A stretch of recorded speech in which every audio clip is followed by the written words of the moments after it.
കാരണം ഇവിടെയൊക്കെ പണി തകൃതിയായിട്ട് നടന്നുകൊണ്ടിരിക്കുകയാണ്.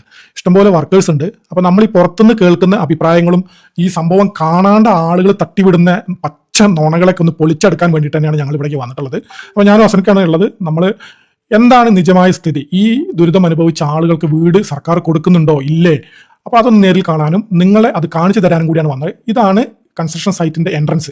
പക്ഷേ നമ്മൾ എൻട്രൻസ് വിട്ടിട്ട് മുന്നിലേക്ക് വീണ്ടും പോവുകയാണ്. ആ പ്രോപ്പർട്ടീൻ്റെ ഏകദേശം നിങ്ങൾക്ക് കാണാൻ വേണ്ടിയിട്ടുള്ള ഇതിന് വേണ്ടിയിട്ടാണ്. ഈ വീടാണ് ഇപ്പം ഒരു മോഡേൺ ഹൗസായിട്ട് നിർമ്മിച്ചുകൊണ്ടിരിക്കുന്നത്. അതിൻ്റെ അടുത്തേക്ക് നമ്മൾ പോകുന്നുണ്ട്. അതിൻ്റെ വീഡിയോ അതിൻ്റെ തൊട്ട് പുറകെ തന്നെ വരുന്നുണ്ട്.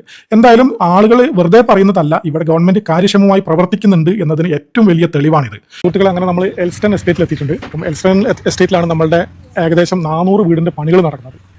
മുണ്ടക്കൈ ചൂരൽമല ദുരിതബാധിതർക്കായിട്ടുള്ള വീടിൻ്റെ പണിയാണ് നടന്നുകൊണ്ടിരിക്കുന്നത്. അപ്പോൾ നമ്മൾ വരുമ്പോഴുള്ള സംഭവങ്ങളൊക്കെ ഞങ്ങൾ നിങ്ങളെ കാണിച്ചു തന്നില്ലേ. അപ്പോൾ നമ്മൾ കൺസ്ട്രക്ഷൻ സൈറ്റിൻ്റെ ഉള്ളിൽ ഓൾറെഡി എത്തിയിട്ടുണ്ട്. അപ്പോൾ നമുക്ക് കാണാം, ഈ ഒരുപാട് ഏകദേശം 64 ഹെക്ടർ സ്ഥലത്താണ് ഇതിൻ്റെ പണി നടക്കുന്നത്. അപ്പോൾ പല സ്ഥലങ്ങളിൽ പണി നടക്കുന്നത് കൊണ്ട് ഈ ആളുകളെ ഒന്നിച്ച് കാണിക്കുക എന്ന് പറഞ്ഞാൽ കുറച്ച് ബുദ്ധിമുട്ടുണ്ട്. എന്തായാലും പണി തകൃതിയായിട്ട് നടക്കുന്നുണ്ട്. ഈ കുറ്റം പറയുന്നവർക്ക് വെറുതെ പറഞ്ഞുകൊണ്ടിരിക്കാം. അവരോട് എനിക്കൊന്ന് പറയാനുള്ളത് എന്താ വെച്ചാൽ, ഇത് വളരെ സുതാര്യമായിട്ട് ചെയ്യുന്ന പണിയാണ്. ആർക്കും ഇവിടെ വന്നു കഴിഞ്ഞാൽ ഉള്ളിൽ കയറി കാണാം, ഷൂട്ട് ചെയ്യാം, കാര്യങ്ങൾ മനസ്സിലാക്കാം.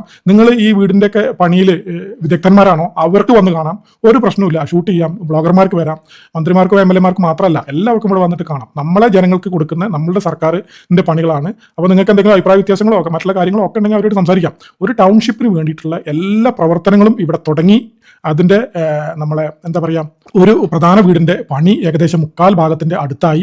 എല്ലാം ജനങ്ങൾ കണ്ടറിയണം എന്നുള്ളതാണ്. വെറുതെ ചാനലിൽ കയറി ഇരുന്നിട്ടും അവിടെ ഇരുന്നിട്ടും ഇവിടെ ഇരുന്നിട്ടും കുറ്റം പറയുന്നവർ ഒന്ന് വ്യക്തമായി മനസ്സ് വെച്ചിട്ട് ഇതൊക്കെ ഒന്ന് കാണണം എന്നുള്ളത്. നേരിൽ കണ്ടപ്പോൾ നമുക്ക് ബോധ്യമായി. അപ്പോൾ ഈ അഭിപ്രായങ്ങൾ പറയുന്നതൊക്കെ നേരിൽ കാണാണ്ട് ഇപ്പോൾ മനസ്സിലായി. വെറുതെ പുറത്തുനിന്നുള്ള അഭിപ്രായം പോലെയല്ല. നമ്മൾ കണ്ടപ്പോൾ ഇവിടെ തകൃതിയായിട്ട് എത്രയോ തൊഴിലാളികൾ, 100 കണക്കിന് തൊഴിലാളികൾ, അതുപോലെ എക്യുപ്മെന്റ്, മോസ്റ്റ് മോഡേൺ എക്യുപ്മെന്റ് ഒക്കെ വെച്ചിട്ടാണ് പണി നടക്കുന്നത്. ഇത്രയും ആഴത്തുനിന്നാണ് ഇതിന്റെ ഒരു വീടിന്റെ പണി സ്റ്റാർട്ട് ചെയ്യുന്നതെന്നുള്ളതാണ്. അപ്പോൾ അതിന്റെ മറ്റുള്ള എല്ലാം, ഒരു ഫില്ലർ മാത്രമല്ല കേട്ടോ, എല്ലാ ഫില്ലറും അതുപോലെയാണ് ചെയ്യുന്നത്. കണ്ടോ, എല്ലാം ശരിക്കും നല്ല എഞ്ചിനീയറിംഗ് ആണ് സംഭവം ഇവിടെ നടക്കുന്നത്.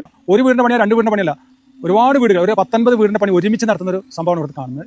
അത് അങ്ങോട്ട് നോക്കിയാൽ അവിടെ എല്ലാ ഭാഗത്തും കാണാം. ഉണ്ടോ, വീടിന്റെ പണി നടന്നുകൊണ്ടിരിക്കുകയാണ്.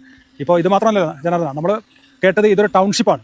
ഈ ടൗൺഷിപ്പിനകത്ത് കൊണ്ടുവരാൻ പറ്റിയ എല്ലാ ഒരു വിഭാഗം അല്ലെങ്കിൽ ഒരു കൂട്ടം ജനങ്ങൾ താമസിക്കുമ്പോൾ അവർക്ക് വേണ്ടുന്ന എല്ലാ വിധത്തിലുള്ള സൗകര്യങ്ങളും ആ പ്രദേശത്ത് ഒരുക്കി കൊടുക്കുക എന്നുള്ളതാണ്. കേരള ഗവൺമെന്റിന്റെ മുണ്ടക്കൈ ദുരിതാശ്വാസ ആളുകൾക്ക് വേണ്ടിയിട്ടുള്ള വീടിന്റെ പണി ഉഷാറായിട്ട് നടന്നുകൊടുക്കുകയാണ്. വെറുതെ റോഡിൽ കൂടെ പോകുമ്പോൾ കുറേ വീഡിയോ എടുത്തല്ല, ഞങ്ങൾ ഈ സൈറ്റിനുള്ളിൽ പെർമിഷൻ വാങ്ങി വന്ന് വീഡിയോ എടുത്തിട്ട് നിങ്ങൾ കാണിക്കുകയാണ്. അപ്പം ബേസ്മെന്റ് കഴിഞ്ഞിട്ട് അവരെങ്ങനെയാണ് വർക്ക് ചെയ്യുന്നത് എന്നുള്ളത്, ഫില്ലറൊക്കെ എങ്ങനെയാണ് കെട്ടിപ്പൊക്കുന്നത് കാണിച്ചു തരാം.